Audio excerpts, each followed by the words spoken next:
Hey, what is up guys? This is Anthony, aka BatBomb82, and today I'll be doing a review of the new DC Films Superman figure from DC Collectibles. Now taking a look at the front, we can see that the figure is showcased in a window box packaging. Turning the box around, we can see both figures from this lineup, including Armored Batman and of course, Superman. So with the box out of the way, let's crack this figure open and see what we have inside. And here's Superman out of the box. And man, I'll have to be honest, he is a little bit appealing in some regards as far as his aesthetics, but a lot of the mechanics and whatnot just absolutely do not do it for me. He does, in my opinion, have quite a bit of problems. So before we take a closer look at the figure, let's take a look at the accessories. Now Superman comes with several accessories. Starting off, he comes with two interchangeable heads. One with a straight face that he comes packaged within the box. Another head with a similar expression with two peg holes in the eyes. Two heat vision rays. A pair of close-fisted hands. A pair of open palm hands.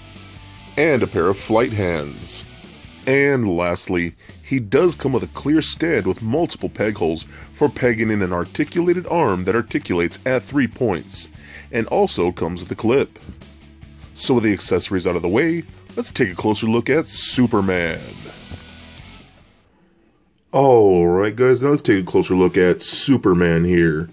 Now, this figure, in a lot of ways, is really cool, and I do like it, but I will not say that I love it. It has a lot of good things going on, but in all honesty, it has a lot of bad things going on as well. This head sculpt is pretty decent. I think it looks enough like Henry Cavill to get a pass, and it works okay. It's nothing spectacular, but I think it's okay. Now the paint apps are all really nice. I love how they got the eyes. I think the eyes came out really good. There's nothing too wonky or anything like that. I love the logo. It looks really good. Love the golds that we get in there for things like that. There's actually even a little bit of dry brushing inside it, darken it up a bit, so that's pretty nice. Love the two-toning of the blue. You have this really nice color scheme of the darker blue with this nice metallic blues that you see all throughout the bodysuit, which looks really good. So the paint apps on this guy are actually very nice. I like that a lot. All looks very good. You know, and it's all what you would expect for a Batman figure, one based on the movies and whatnot. So, in that regards, I do like it.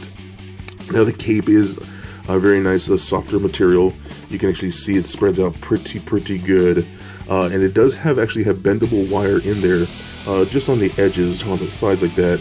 So you can fold that around and pretty much do anything you'd like, honestly, just like that. And you'll see some pictures at the end of the video where I utilize that to get more dynamic poses with just using the cape, so that's pretty cool.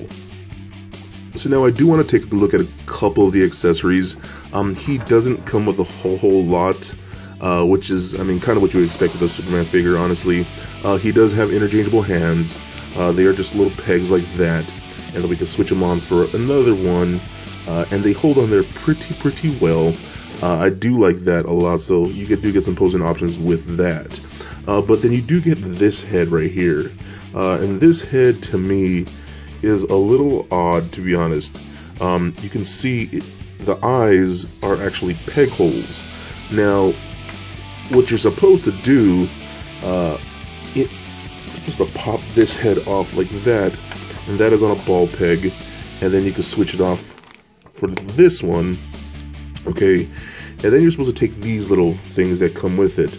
Now this is supposed to represent his heat vision effect, and then you're supposed to peg them into the eyes like that. But to be honest, that does not work well at all. I've tried doing it, and I can kind of get one in a little bit, and the other one just does not fit at all. It just will not go in whatsoever. And if I feel like I force it, since this is such a thin plastic, I really feel like they're gonna break if I do. So to be honest, it's pretty pointless. I just don't understand why they went this route. And another thing with this head sculpt, it's okay, but in my opinion, it's too similar what this one is, as far as the expression goes. They should have made this one a lot more angry or something, maybe some, you know, red paint around the eyes to make it look like they're somewhat glowing with the addition of these. And I mean, since these don't fit anyway, it's kind of pointless. I mean, honestly, in this head, to me, is just completely useless. I really don't see the point of it at all. Alright, now let's take a closer look at the articulation here. So the head is on a ball joint, and it does work very, very well. You can see all the motion that you get in that, so that's really, really nice. It does look left and right, which is pretty good. Looks up, okay. That's one thing I do have a complaint about with a lot of Superman figures. He should always be able to look up really, really high up like that, especially when he's in flight poses. You kind of want him looking forward. And this is okay, but it could always be better. So he doesn't look down really at all. It's pretty much just straightforward. He doesn't look down extra whatsoever. We do get balling joints at the shoulders, so you can go up and down and out pretty good. There also is a butterfly joint, so you can actually come across the chest just a little bit. But to be honest, again, that joint really doesn't have anything extra. The whole purpose of a butterfly joint, as you can see here, I'm moving just the actual shoulder joint, goes to about that far. Okay, so that's good. Now the butterfly joint in there only moves it about, what, you see me barely even moving it at all. That's because it doesn't do anything. So that butterfly joint in there, again, is kind of pointless. So I'm not sure what happened there. Then you can swivel at the bicep, which is nice. You do get double jointed elbows that work pretty good. You know, you can scratch his back and things like that, so that's pretty cool. The hands are on those ball pegs, so those roll around just like that, as well as rotate left and right and hinge up and down. Now we do get a torso crunch right here, just below the upper abdomen, or his pecs, excuse me. And you can see the looks of that are a little odd. I know this is misshapen right here. These kind of stick out a little too much. I know a lot of people complain about that, and they do. They just look a little awkward. And if you can get past that, it won't be a big deal, but that is something to note. It does rotate left and right, crunches forward independently just like that, as well as rock side to side. Then we do get a lower abdomen torso right here, which is a ball peg going into the crotch area just like that. So, pulled off the leg, and that's something I'll talk about in a sec. So he rolls around just like that, just from that lower part, as well as rotate left and right, crunches back and forth, and pivot side to side. Now, as you can see, that ball peg, the leg just came off very, very easily. Now, when I first pulled him out of the package in the bubble piece, I pulled him out, and both legs literally just came right off the pegs. And I was a little taken aback by that, because I don't think I've ever had that happen before. So they come off very, very easily when you're posing around, but it's not too terrible. Again, just something to note. So you can kick forward pretty far, about that much, back about that far. He can do the splits very, very well. He does have this hinge feature where you can actually pull down on the hip like that, or the thigh right there, and kick out even more, kick higher if you like. There is a cup in there, so you can actually rotate left and right just like that.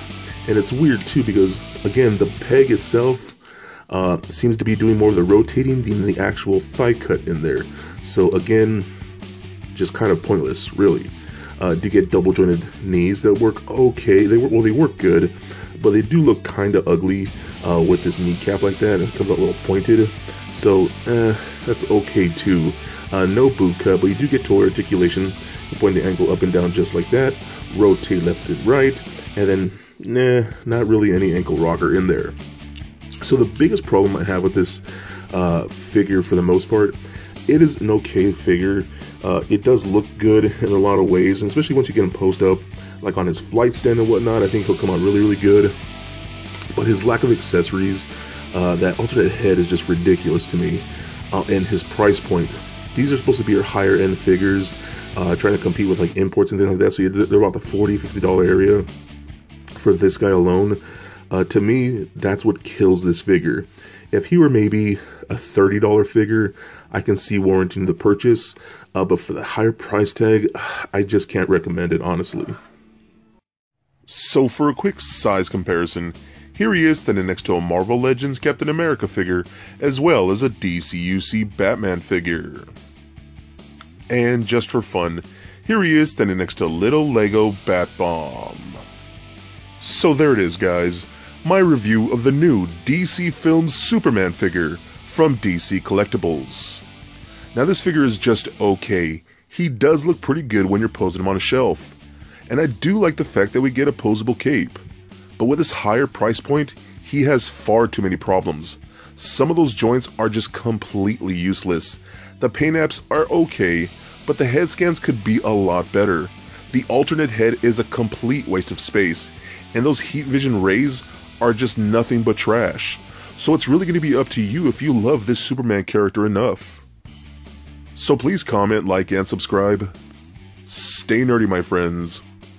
Peace.